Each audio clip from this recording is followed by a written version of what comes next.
So, this is a requested episode regarding payroll. Sometimes we're responsible for payroll and HR, but often we just need to maintain a close and effective relationship with them. So, listen up. This is important stuff. And this is the HR Hub. Keep listening to learn about this and all kinds of things related to HR. You can also find me on YouTube. So today, my guest is Steven Van Alstine. Steven's the Vice President of Professional Standards and Education for the National Payroll Institute. He's worked in payroll for a long time and recently presented at the National Payroll Conference. He's also part of a project to evolve the standards within the payroll profession. Hi, Steven. How are you? I'm great, Andrea. It's a pleasure to be here with you. Well, it's a pleasure to have you. I've been trying to have this one for a long time. So, so glad we're here. Yes.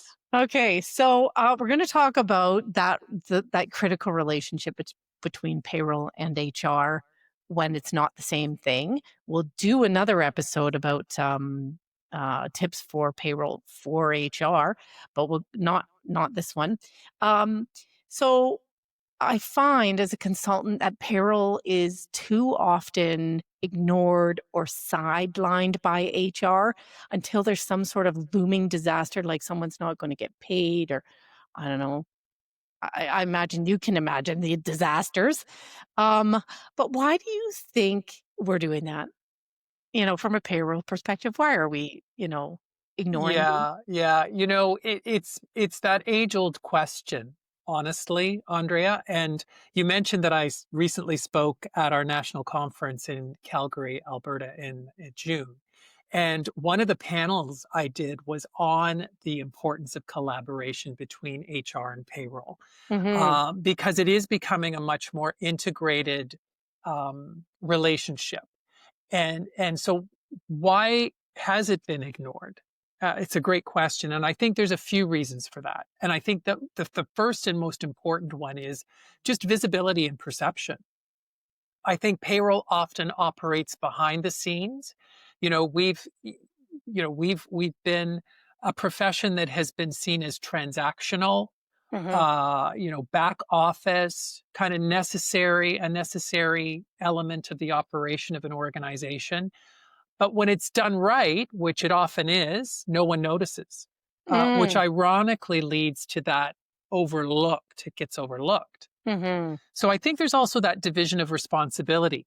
So again, HR may see payroll as transactional, as I said, or purely administrative as opposed to being strategic. Hmm. And, I recently worked, you're talking about raising the standards of the payroll profession is something that I've been very passionate about and why I've been with the Institute for as long as I have. We just recently rolled out a competency framework for our profession. And one of the elements of that framework is strategic partnership with business, Hmm. not just, HR, because I think that's a very important strategic relationship, but with other parts of the business, with finance, with the C-suite. So, HR has done a fantastic job, I think, of raising their profile and being seen as strategic and having a seat at the C-suite table. And payroll, we're getting there. And I think what's happening is I think there is a greater appreciation for the role that payroll plays. Um, the other thing is reactive culture. In many organizations, collaboration only happens when something goes wrong, rather than being built into process and planning. So again, we're seeing that evolution take place. And then the final one I would say is system silos. So while we're seeing more integration, there are or have been historically disconnected systems and teams contributing to, those communication gaps. So what we're seeing is like payroll software and service providers like ADP, like Dayforce, like Payworks, they're really positioning themselves more as HRMS or HCM, that human capital management, as opposed to just being, again, siloed as payroll. There is such an integrated component to those roles. And again, I think we're going to explore that through our conversation and have that greater appreciation for why that, that recognition, I think, of the role payroll plays in the organization is so important. after that answer, I was thinking about the strategy, like, but I'll get to that. I think we'll get to that. Before we do, I can appreciate that payroll's trying to do their best work, HR is trying to do their best work, but I have run into payroll people who are deeply inflexible. Yeah. Like, it must fit in this box, and if it doesn't fit in this box, Hmm. there's something wrong with you. Uh, and they're also gonna and they've resisted creative solutions to problems that have come up. As a payroll person, can you explain that and help me understand so that I am more patient? It's a fantastic question. And it's funny because we always say, the HR people are the warm and fuzzy. Yeah. We're kind of the, follow the rules, make Yes. sure everything is compliant. Yep. We have obligations. We have very, very strict deadlines. So I think all of that weighs into the equation. But, we're risk averse for a reason because Mhm. payroll professionals are accountable for compliance precision and protecting employees' livelihoods. So there's little room for error, right? Like there's a Mhm. lot of pressure on us to make sure we're getting it right. And that organizational compliance is so critical. And can I say that if you get it wrong, hell rains down on you. Oh, absolutely. Absolutely. So And then then there's the whole concept of framework versus flexibility, right? So payroll is, as we said, is rule bound. So there's tax legislation, employment Mhm. standards, collective bargaining agreements, and this can clash with HR's people first and innovative mindset. So you guys are seen as the people first, the innovation, the innovators, as I say, the warm. I don't mean to be disrespectful when I say No, no, warm and no, that's fine. fuzzy, but Yeah. that's kind of where where we come from. So, you say inflexible, detail oriented. We say, oh, well, you guys might be a little on the other side. So, it's about finding that common ground, right? Mhm. And then Mhm. there's the whole pressure when we're sometimes fighting fires or under resourced payroll professionals, we can appear resistant when in Mhm. fact we're trying to avoid further risk and Mhm. further rework. And then finally, communication style. The language of compliance and calculations is very different from HR's people and culture Mhm. focus. So Yeah. that misalignment can sometimes create a little bit of friction Yeah. where it needn't Yeah. be, right? I think Yeah. it's just understanding where each come from. Yeah. Yeah. Totally agree. And I just think, when you guys get in so much trouble every time there's an error in payroll or something happens with payroll, I mean, I would become risk averse in a hurry too. Yeah, yeah, I yeah, sure would. yeah. Okay, so tell me, what keeps payroll people up at night?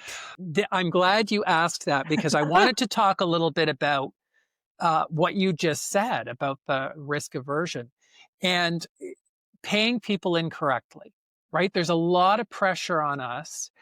Even one wrong paycheck can erode trust, affect Mhm. morale of organizations, or cause financial harm. Like people Mhm. have mortgages that they have to pay. So what Oh, happens if yes, the payroll is absolutely. delayed?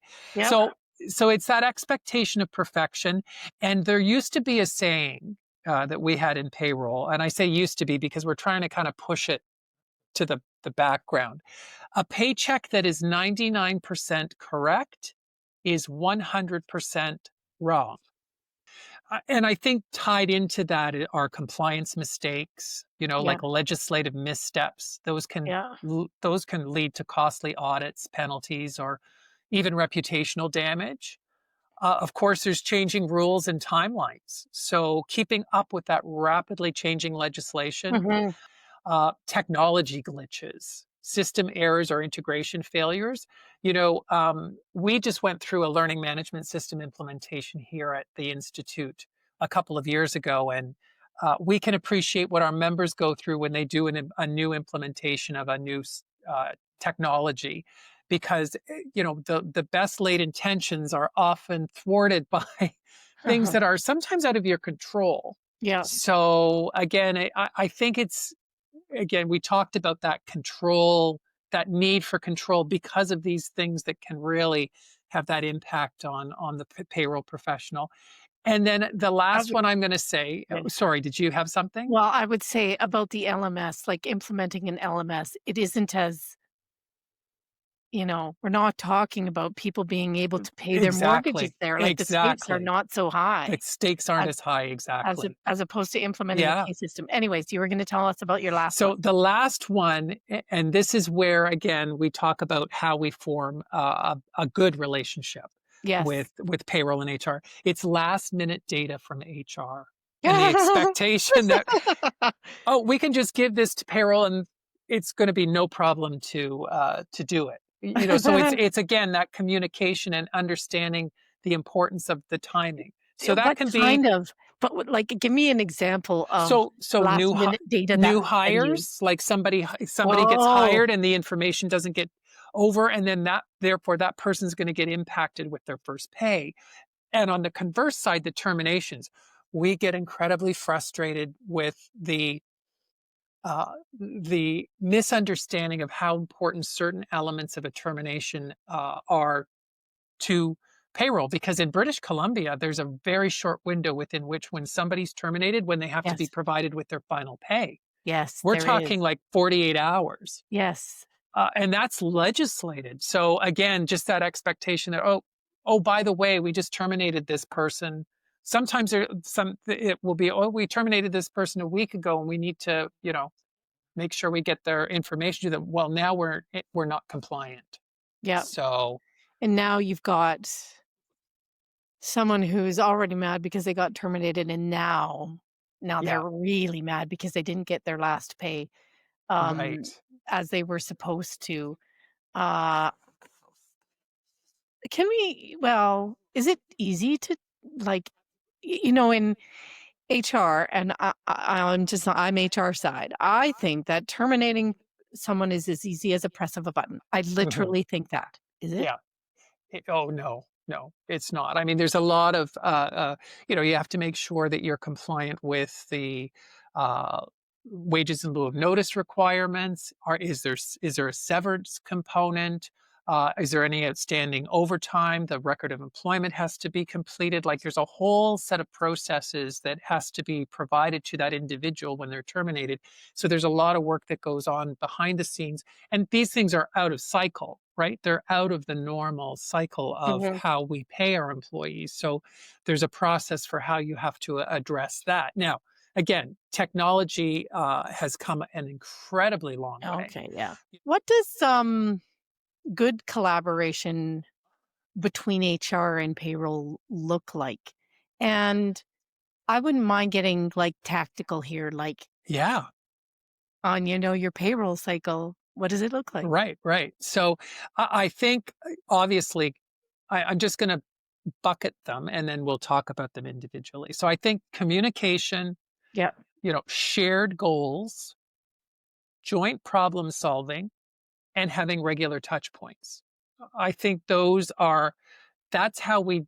So you want to talk about, tactical stuff? Yeah. Yeah, like having regular touch points, weekly syncs or shared calendars for key events like year end, bonus runs, things of that nature, shared Um, platforms and workflows.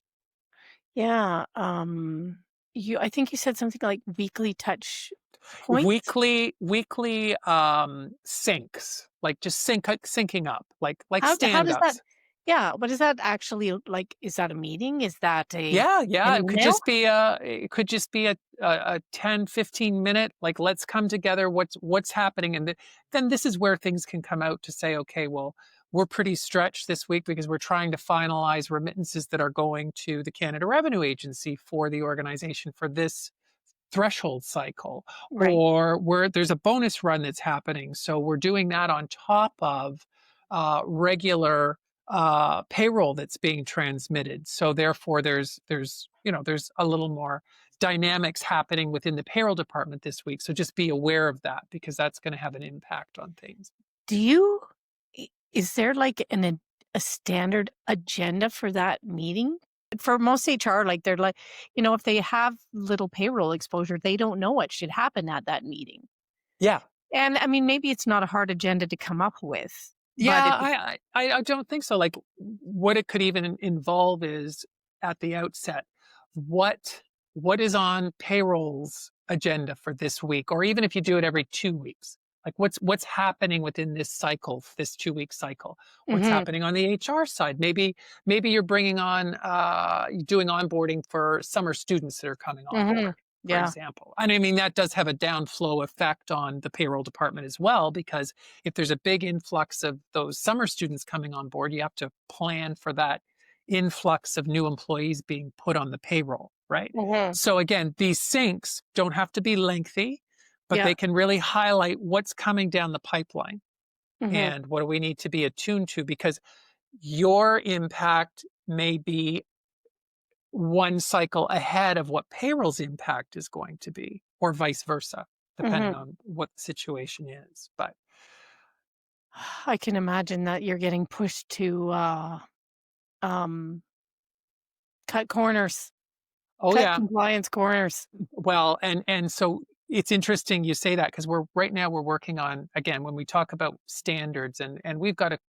professional code of conduct. I used to actually sit on the Ontario HRPA's Complaints and Investigations Committee as a public member. So I was front Oh, facing with complaints that would come in against professional practice. So we have a similar process at our organization.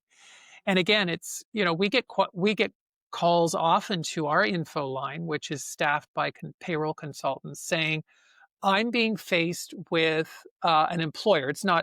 I'm not saying it's HR. It's rarely HR. It's usually somebody like somebody in the C-suite, or an yeah. owner, or somebody in more authoritative position, saying, well, I don't care what the legislation says. I don't care that it says that this is supposed to be treated like a taxable benefit. We're not going to do that. So then, payroll's head explodes. Like, what do I do? I'm being directed to not follow the legislation. So what do you Mhm, do in that kind of situation? And again, in some instances, when we talk about HR specifically, it's about educating HR to say, okay, we're putting in a new benefits program, and here's what it's going to be. Now we need payroll to tell us what are the tax implications of that, mhm, right? Because mhm. sometimes that's not always considered, especially when an organization is going through a benefits change, or Do you have any good war stories? Horror stories when HR and payroll are not working well together? um Oh, come on. You can, like you can, like, totally, I'm trying to, that's find one where you can blame HR, like, where it really yeah, was our fault. yeah. um I mean, I know conceptually, because Andrea, I've worked for the institute for 28 years, so I'm Wow. not in the trenches anymore. I mean, No. Horror I story. do hear horror stories. But oftentimes they relate to things like, incorrect or delayed pays, taxation errors because of incomplete or wrong data, Mhm. breaches of trust where employees lose confidence in both departments, and just improper terminations, or incorrect benefits deductions, or noncompliance with labor legislation, just Yeah. because the organization is puts a maybe has a like does a revamp on the policy the employee handbook, and it's what will employees want, but what do we have to do to make sure that we're compliant? Mhm. Oftentimes those are kind of the horror stories that we hear. And I think, I mean, they might be, from my own perspective in HR, they might not be these epic horror stories, Right, right. but They're but often not. but they are embarrassing. They're embarrassing to payroll and to HR Yes, because they're also so easily avoided if we had, absolutely. done things the way they should be done. Um, they're an enormous headache of now managing an upset employee, answering leadership questions about why, defending the reputation, Yeah, and of, the department. Like, these are just not the mistakes we want to be making. yeah. Um, What is HR missing when they fail to see the value that payroll brings? So that's a marvelous question because I Oh, good. think, and I think that we've kind of been hitting on some of it as we've been having our conversation, but I think it really falls into four areas. One is data insight. The other is Wow. the compliance knowledge piece, Mm. of the strategic partnership potential, and trust enablement. So I'll go back and let's look at each of these more specifically. So data insight. Payroll sees data real time about the workforce. Like we are Mhm. seeing detailed workforce data, earnings, overtime trends, absenteeism patterns, turnover triggers. We're seeing that. Data analytics has where we see payrolls role moving again from just that data entry transactional to okay, what do we do with the data? How can we leverage the data? How can we benefit HR in leveraging this data? We can tell you about how much overtime, where are the areas of highest overtime in the organization, and how can we curb that by maybe hiring some more resources because overtime, of course, is at a premium. That leads to higher labor costs. So we can reduce those labor costs by hiring more full-time employees, believe it or not. Mm. So Yes, yes, yeah. so the data insight, the compliance knowledge, again, we're deeply versed in employment legislation and risk mitigation. And then I've already talked about how some of these things touch on strategy. Um, Payroll can inform total reward strategies, workforce planning, and cost management. And then the final one I think is a big one, is that payroll touches every employee, every pay cycle, and has a huge impact on their trust in the organization. Huge. Because how long does it take to build trust? You can lose it in a second, Mhm. right? Yeah. So, yeah, That one I think is, I mean, and it is at the heart of the employee experience, at the heart of yeah, the employer-employee contract. They're yes, they're getting value out of coming to work, but the main reason they come to work is so they can put food on their table yeah, and, that sort of thing, and if we don't deliver on that, yeah, man, that so undermines trust. it does. So we're getting to the end of this. So where can someone find out more about you and the Payroll Institute? So we've got one of, I think, the easiest URLs on the planet. It's just simply payroll.ca. Wow, there you go. So You how sure much more do. simple can that be, right? That's a great So URL. so that is our URL, and we've got fantastic resources. Now, some of the resources we do make public, but Mhm, obviously some of our resources are for our members. So we do have mhm, membership at the institute. I mentioned earlier that we have some compliance, what we call compliance advisors, and as part of mm, membership, you have access to basically these advisors if you've got a question. Because right, sometimes questions will come up out of the blue that are kind of unique or a point in time, and you may just mhm, need a little bit of guidance to shape your understanding or confirm your understanding. So they can reach out to those compliance advisors. So we've got fantastic resources. We actually have part of our initiative around professional standards was to even though we're a self-regulated profession, we put all of our designation holders up on a registry that the employer population can review. So again, if some of your HR professionals are out there looking to validate somebody who you're hiring in a payroll role, you can look on right. that registry to make sure they're designated.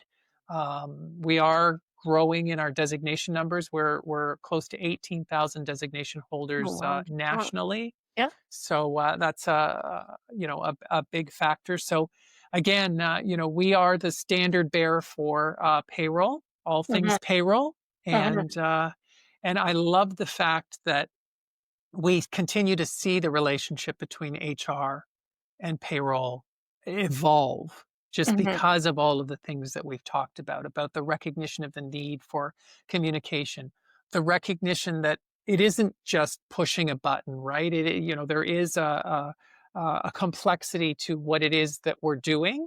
Mhm. And Yeah, we see, like, in our organization, we're an 80-person organization. We actually have an HR manager that is our payroll professional as well. Okay. So All right. there are a lot of smaller organizations where that role is played by one person, the Yes. payroll and the HR role. Yep. So yeah, Yeah, I consult to a lot of those organizations too. yeah, yeah. Okay. All right. I'm going to close this.